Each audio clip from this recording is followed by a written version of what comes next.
The Lamborghini Urus boasts a 650 horsepower engine, the world's largest disc brakes, and a staggering €171,000 base price of 4 options.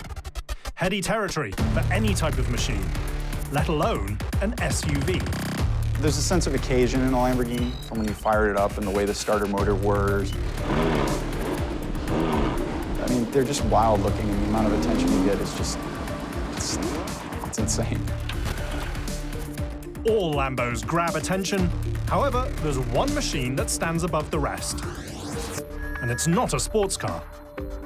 A lot of people have forgotten, but there was a Lamborghini SUV in the 80s. It was called the LM002, and it had a Countach engine under the hood.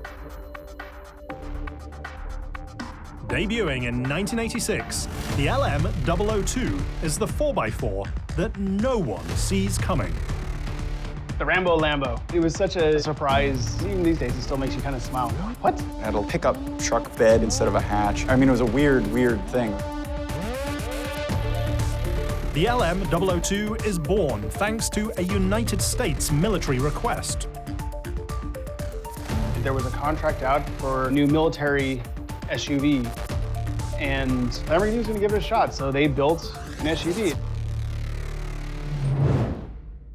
The result is the Cheetah, a seldom remembered machine that pairs all-wheel drive with an American-built 180 horsepower engine. The Cheetah. That was a military project in the late 70s. It was really like a rugged kind of thing. Only 2 prototypes are built. They didn't really sell them to any militaries, but it was kind of this cult favorite. When the US military passes on the project, Lamborghini decides to refocus the machine on the civilian market to recoup their investment. Later on, Lamborghini developed this car into the LM. When you look back into the 80s, there was nothing existing like that. The LM002 features a 5.2-litre, 440 horsepower V12 that's ripped straight out of the brand's famed Countach super sports car. Lamborghini did the totally most unexpected thing and made this car that was, honestly, one of my favorite cars to drive ever. Because this thing was built like a tank, but I'm sure couldn't make it across a parking lot without breaking down. It had a Countach V12 in it, made all of the right noises, and then brakes this big. And it weighed about 5 billion pounds. So if you actually got the thing up to top speed, you might be able to stop, but that would only happen when you hit the tree. It's honestly one of the coolest cars ever made. Over the 6-year production run, just 300 machines are built. The LM002 is one of the rarest Lamborghinis ever made. And I don't know if there just wasn't enough demand or if they couldn't produce enough. Saudi princes were like, this is the coolest thing ever, because it kind of was. But it was not a product plan. While the machine isn't a financial success, it is, in many ways, the precursor to today's luxury SUV movement. Maybe it was too early to be accepted as the first luxury SUV. Lamborghini coming out with a modern SUV sort of makes sense. They have some heritage in the SUV game. The LM002 and the Urus are vastly different machines. Yet what they share is a specific form of Italian craftsmanship. Something best seen inside of Lambo's new, state-of-the-art factory. I think made in Italy is a very, very important value. This is not a robotic line. It is a line where the new technology, the innovation is at the service of the men or the women. But you always see that the hands of our people are on the cars. We believe that is something that we need to export as a positive value of our country. The combination of hand craftsmanship and high-tech tools is cutting edge, and perhaps offers a glimpse into the future of all automotive mass production. We are really on the heart of the new expansion. We are at the beginning of the assembly line of the Urus. The goal of the new factory is to double Lambo's volume to nearly 7,000 vehicles a year. Lamborghini doesn't sell a lot of cars. If they double or triple their number with the SUV, it's still not a very big car company. Even though the ambition is grand, the factory is surprisingly compact. Two separate lines, the first part, which is this one, and then the second part on the other side of the building. At first glance, the line might look ordinary, but when a bare body arrives, it's clear that this is a very different kind of assembly process. We don't have a traditional trolley. We have a AGV, automatic guided trolley, so all the line is composed by this, which are moving in an automatic way and which are carried the body wide through the line. The AGV trolley is the next step in a mass production saga that starts in 1913, when Henry Ford introduces the moving assembly line. It's an inspiration that reduces the time it takes to build a car and, more importantly, alters how we assemble our everyday products. Fast forward 100 years, and the same basic concept is still being used.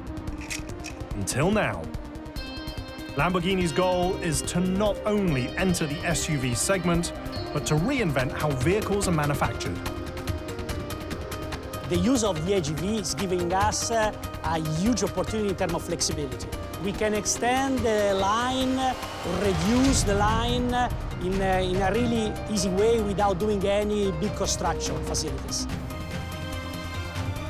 Currently, the line features 23 stations, but thanks to the AGV's flexibility and the lack of a permanent conveyor system built into the floor, they can adapt it as needed in the future. This kind of AGV has the possibility to move 360 degrees. The AGV are hardware. They are programmed with the software. We can decide where the AGV has to go. An AGV-based line also allows the team to reimagine the very concept of an assembly line. We can overcome a straight line with point A, point B, point C, which are always on the same position. With the AGV, you could have stations which are parallel. This will be the future of the assembly, a modularity. Advancing the auto industry is heady. Advancing the build is quite a bit easier to see. This is station 1, where the car first comes in. As you can see, the car comes in as a shell. A new body arrives every 34 minutes. We disassemble the door in order to allow the pre-assembly of the door in another place.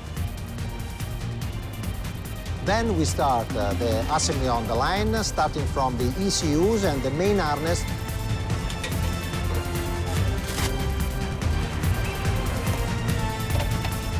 This is the core of the car in terms of electrician functionality. It's a distinctive machine built by a very devoted workforce. It is a wonderful job. You wake up in the morning proud to come work here, to come work with these splendid vehicles. It is great to make dreams come true. Each car is a story unto itself. It is a great car. Hidden electrical parts are the first of thousands of components that have to be coordinated. I am involved in materials logistics for the production lines. All of the provision of materials for the production lines. So I am like a red blood cell in the heart. I bring the parts for these beautiful cars. Some of those parts are sent to the dashboard sub-assembly line. I like to be precise and to give the best of myself in my work. So the best part is when I see the dashboard is organized and assembled and gets mounted in the car. Then I say to myself, I've done my job well. Centralizing the sub-assembly area allows the team to wrap the main line around them. This ensures finished parts are never more than a few meters away from the stations where they're installed, making the factory both lean and fast. So, one worker, one station, one trolley. The operator has to receive all the material that are necessary for that specific car in a specific timing. Being both lean and fast are key ingredients of the assembly line and of the Urus itself, thanks to the stroke of a pencil and more than 1 million kilometers.